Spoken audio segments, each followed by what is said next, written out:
Pernah kepikiran gak sih betapa anehnya zaman kita sekarang? Kita udah kirim robot penjelajah ke planet lain, memetakan permukaannya dengan detail yang luar biasa, tapi lautan di planet kita sendiri sebagian besarnya masih jadi misteri. Oke, yuk kita selami dunia yang selama ini tersembunyi, tepat di bawah permukaan. Coba deh lihat perbandingan ini. Di satu sisi, kita punya Mars, planet yang jaraknya jutaan kilometer. Di sisi lain, bumi, rumah kita sendiri. Dan faktanya, ini yang cukup mengejutkan. Kita punya peta Mars yang lebih lengkap daripada peta dasar lautan kita. Ternyata air laut itu jadi penghalang yang jauh lebih sulit ditembus daripada ruang hampa di luar angkasa. Nah, angka inilah kuncinya. Sekitar 80% dasar laut di planet kita itu sama sekali belum terpetakan pakai teknologi modern yang resolusinya tinggi. Coba bayangkan, 80% dari mayoritas permukaan bumi ini ibaratnya masih kanvas kosong yang super luas buat kita. Terus, gimana cara kita mengisi kanvas kosong raksasa tadi? Jawabannya ada di satu kata, batimetri. Gampangnya gini, batimetri itu adalah ilmunya membuat peta topografi untuk dunia bawah laut. Inilah kunci buat kita ngebuka semua rahasia yang terpendam di dasar bumi. Sekarang mungkin Anda mikir, oke, terus kenapa? Pentingnya apa sih? Nah, ini dia. Kesenjangan pengetahuan ini bukan cuma masalah buat para ilmuwan aja. Ini punya konsekuensi di dunia nyata yang sangat serius buat kita semua. Masih ingat tsunami dahsyat tahun 2004? Ternyata bentuk dasar laut itu berpengaruh langsung loh ke bencana mengerikan ini. Pungkungan-pungkungan bawah laut ini ibaratnya jadi jalan tol yang memfokuskan dan mengarahkan energi tsunami yang begitu merusak. Punya peta yang akurat itu penting banget buat memprediksi kemana gelombang ini akan bergerak dan seberapa kuat dampaknya nanti. Atau contoh lain yang kita semua tahu, hilangnya pesawat MH370. Upaya pencarian besar-besaran dari seluruh dunia terhambat oleh satu fakta yang simpel.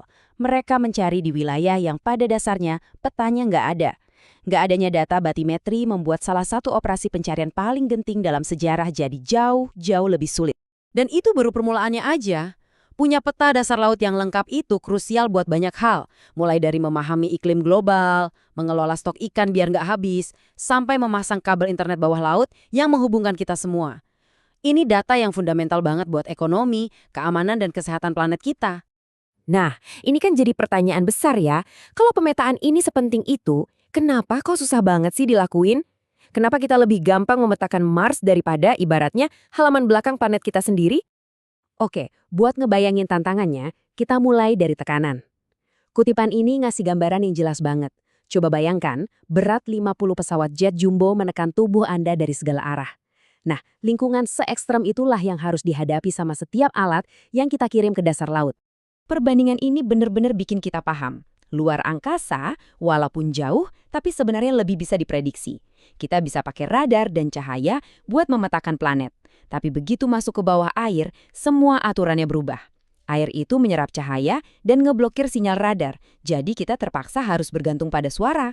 Ditambah lagi tekanan gila dan gelap gulita, ini bikin pemetaan laut dalam jadi salah satu tantangan rekayasa terbesar umat manusia. Tentu aja, teknologi kita nggak diam di tempat.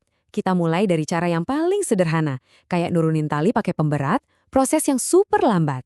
Terus kita beralih ke echo sounder pertama. Sekarang kita udah pakai sonar multibeam yang canggih banget, bisa memetakan area luas dengan cepat. Dan yang paling keren, kita mulai mengerahkan robot-robot otonom. Nah, ini dia pahlawan modern penjelajahan laut dalam, AUV, atau kendaraan bawah air otonom. Robot-robot ini bisa menyelam ke kedalaman yang nggak mungkin dijangkau manusia, mendekat ke dasar laut, dan mengambil data dengan resolusi yang luar biasa detail. Mereka inilah ujung tombak kita dalam upaya untuk akhirnya memetakan seluruh planet. Jelas ya, menghadapi tantangan sebesar ini butuh solusi yang lebih besar lagi. Ini bukan pekerjaan yang bisa dilakukan satu negara sendirian. Ini butuh upaya global yang terkoordinasi dan masif. Dan untungnya, upaya itu sudah ada. Namanya Seabed 2030.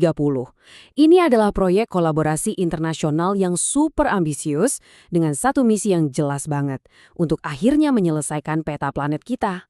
Tujuannya adalah mengumpulkan semua data batimetri yang sudah ada dan yang baru, lalu menggabungkannya jadi satu peta global yang komprehensif. Jadi, sedetail apa sih peta yang mau dibuat? Tujuannya adalah memastikan nggak ada fitur apapun, entah itu gunung, lembah, atau dataran yang ukurannya lebih dari 100 meter yang terlewatkan. Ini adalah sebuah lompatan besar dalam pemahaman kita tentang bentuk dasar laut. Terus gimana cara kerjanya? Ya, dengan pendekatan bagi-bagi tugas. Para ahli di pusat-pusat regional di seluruh dunia bertanggung jawab untuk area lautan mereka masing-masing, ngumpulin dan nyusun data.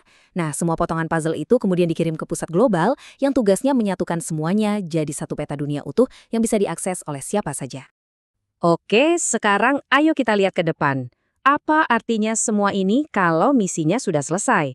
Apa yang akan kita lihat waktu 80% planet kita yang hilang itu akhirnya terungkap? Nah, ini dia tujuannya. Ini bukan lagi sekedar warna biru polos di peta.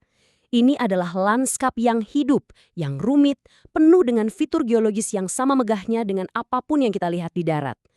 Peta seperti ini akan secara fundamental mengubah cara kita memandang planet kita sendiri. Dan penemuan yang menanti kita di sana, wah itu luar biasa banget. Kita bicara soal menemukan rangkaian pegunungan bawah laut yang belum pernah dilihat manusia, mengidentifikasi ekosistem yang benar-benar baru, bahkan mungkin menemukan bentuk kehidupan yang sama sekali baru.